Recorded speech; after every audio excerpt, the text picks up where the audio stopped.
My channel. मेरो नाम चाहिँ अनिशा तामाङ र हजुरहरूलाई सबैलाई मेरो ब्लगमा स्वागत छ। यदि तपाईहरु चाहिँ मेरो च्यानलमा नयाँ हुनुहुन्छ भने कृपया च्यानललाई सब्स्क्राइब गर्न नबिर्सनु होला। अनि आज चाहिँ म हजुरहरु समक्ष एउटा कुकिङ ब्लग लिएर आएको छु। अनि मैले चाहिँ यो करेलाको अचार बनाउन जाँदैछु। मैले चाहिँ यो करेलाको अचार कसरी बनाउँछु त्यो चाहिँ म हजुरहरु समक्ष शेयर गर्न चाहन्छु। भिडियोलाई चाहिँ अन्तिमसम्म हेरेर मलाई साथ दिनु होला। अब चाहिँ म यसलाई फटाफट कट गर्नतर्फ लागेको छु। यसलाई चाहिँ मैले चाहिँ कसरी गर्छु भन्दा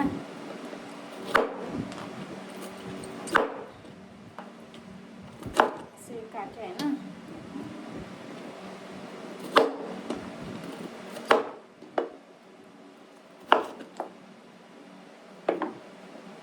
करेलाको भित्र चाहिँ किराहरू पनि हुन सक्छ कि, त्यही भएर अलिकति राम्रोसँग हेरेर मात्रै काट्नुपर्छ। यहाँ चाहिँ मेरो छोरी आउनु भएको छ र मैले यसरी करेला काटेर अगाडि राखेको देखेर चाहिँ वाह मामु हजुरले त क्या खतरा आइडिया जान्नु भएको भन्दै छ कि मलाई। यसको भित्र यस्तो गेडाहरू हुन्छ नि त। अनि म चाहिँ यसलाई निकाल्ने मेरो आइडिया चाहिँ के छ भने तपाईहरुले चाहिँ कसरी गर्नुहुन्छ हजुरले पनि शेयर गर्नु होला।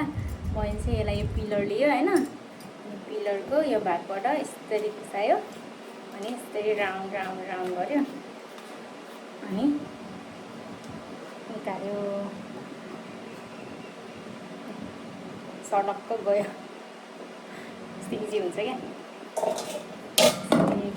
राखेँ मैले यसलाई। यता क्यामेरा छोपियो है। म चाहिँ अब अरूलाई पनि यसरी नै गर्छु।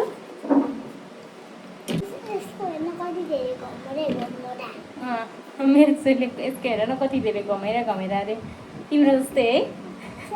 अब चाहिँ म यसलाई कट गर्छु। यसलाई गोलो गोलो कट गरे पनि हुन्थ्यो, तर मैले डिप फ्राई गर्नुपर्ने भएको भएर चाहिँ मैले यसलाई यसरी कट गर्छु।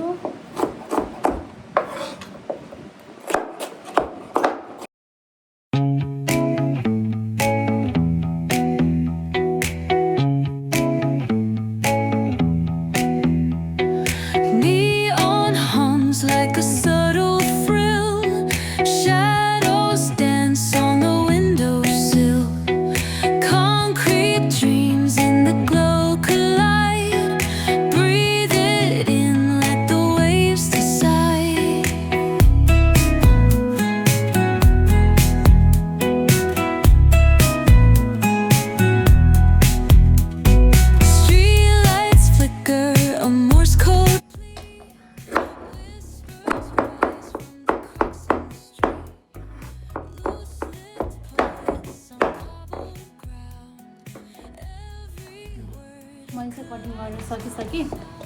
यसरी लामो लामो गरेर कट गरेको छु। अब चाहिँ म यसमा के गर्छु भने नुन र बेसार मोलेर चाहिँ एकैछिन राखिदिन्छु 5-10 मिनट। अनि त्यसपछि म यसलाई फ्राई गर्छु। अब म चाहिँ यसमा बेसार र नुन मोलिसकेको छु।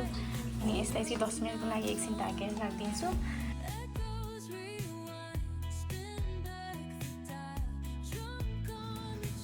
म चाहिँ अब यो खुर्सानी र प्याज चप गर्न चाहन्छु।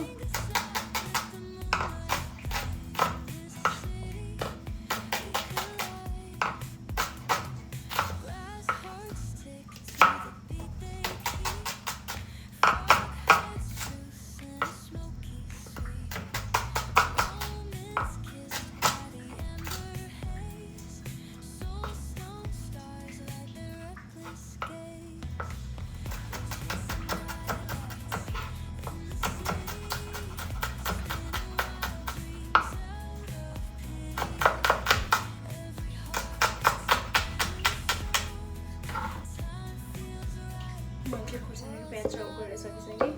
अब चाहिँ म यसलाई एकछिन साइडमा राख्छु।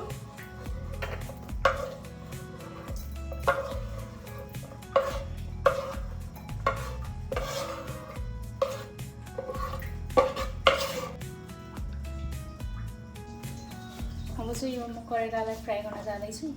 मैले यसलाई चाहिँ यो नुन र बेसार मोलेर राखेको 10 मिनट जति भइसकेको छ। मैले चाहिँ यो अगाडि नै किन मोल्छु भन्दाखेरि यसमा चाहिँ अलिक बढी तितोपन हुन्छ नि त। अनि नर्मल अब मान्छेहरूले पनि जसले पनि खानु मिल्छ भनेर मैले चाहिँ यसलाई नुन र बेसार पहिल्यै मोल्छु। अनि यसरी यसलाई नुन मोलेर राखेपछि चाहिँ यसको चाहिँ यसरी पानी निस्किन्छ, त्यो देख्न सक्नुहुन्छ है। अनि यसलाई चाहिँ मजाले मैले यसको रसलाई निथरेर अनि यसलाई फ्राई गर्छु।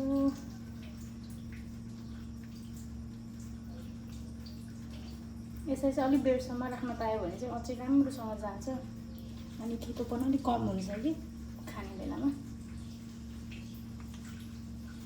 अब योभन्दा बढी चाहिँ म निछाल्न सक्दिनँ, नरानदेखिको भन्लाएर निथर्नुपर्छ।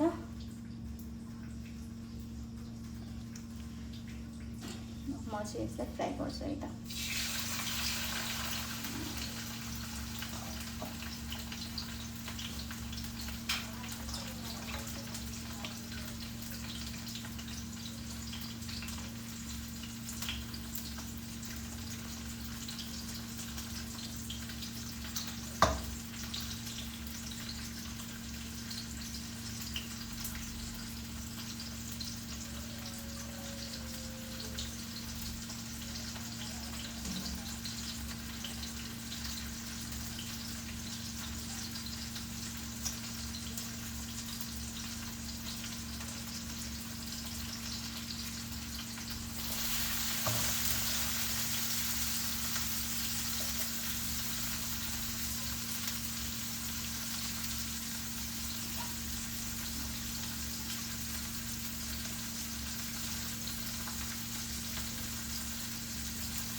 करेलालाई चाहिँ रातो हुनेसम्म भुट्नुपर्छ एकछिन। यो चाहिँ सेकेन्ड लट हो, फर्स्ट लट चाहिँ गरिसकेँ। ठुलो फ्राई भयो। यसबाट चाहिँ त्यति चाहिँ पानी निस्क्यो। त्यसैले त होला नि होइन तितो बनाउनु। मैले चाहिँ करेला फ्राई गरेर सकिसकेँ। यो चाहिँ यस्तो भएको छ। फर्स्टचोटिको चाहिँ हल्का डढ्यो किनभने मैले एकैछिन बाहिर जानुपर्ने थियो। अब चाहिँ सानोमै गरेको थियो तर एकैछिन टाइम लागेको भएर चाहिँ यो डढ्यो। डढेको त त्यस्तो त होइन तर जस। अनि म यसमा चाहिँ अब के एड गर्न चाहन्छु भने यसमा चाहिँ अब स्वादअनुसार नुन हाल्ने। पहिला हालेको नुनले चाहिँ लाग्दैन कि किनभने त्यो त अब पानीमा गइसक्यो नि त। अनि तर धेरै पनि हाल्नु पर्दैन, ठिक्क थोरै हाल्ने। यसमा चाहिँ मैले नुन राखेँ। अनि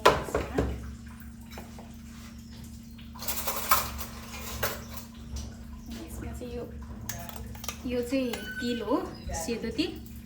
अनि यो सेतो तिल चाहिँ मैले भुटेर पनि मिक्सरमा धुलो पारिसकेको छु। अनि यो तिल हाल्ने।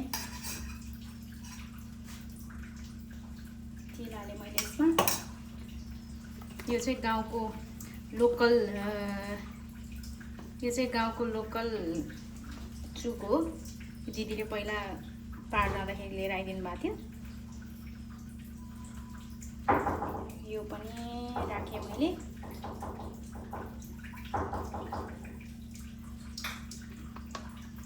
अनि त्यसपछि म यसमा हाल्छु अघि काटेको मैले प्याज र खुर्सानी हालेँ। यसलाई चाहिँ राम्रोसँग मिक्स गर्ने। अब यो चाहिँ यसरी राम्रोसँग मोल्ने।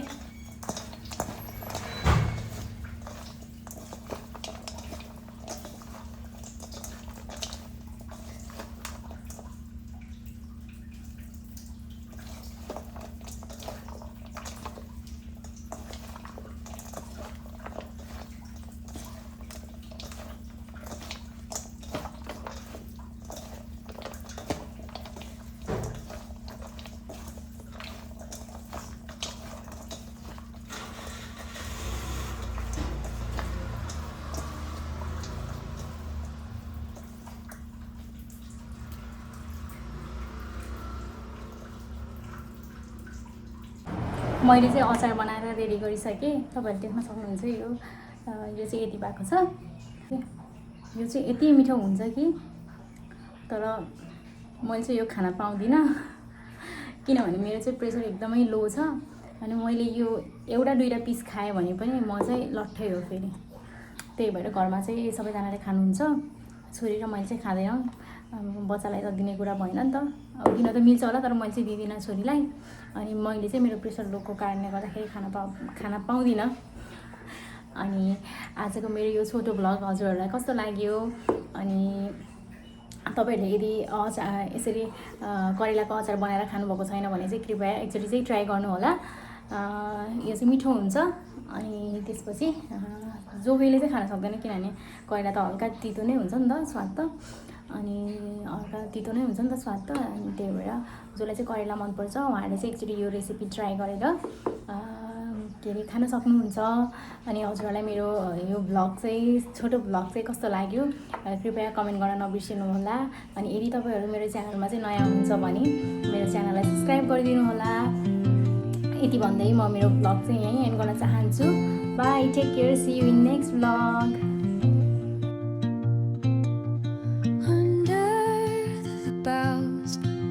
The shadows play, the wind hums songs at the break of day, whisper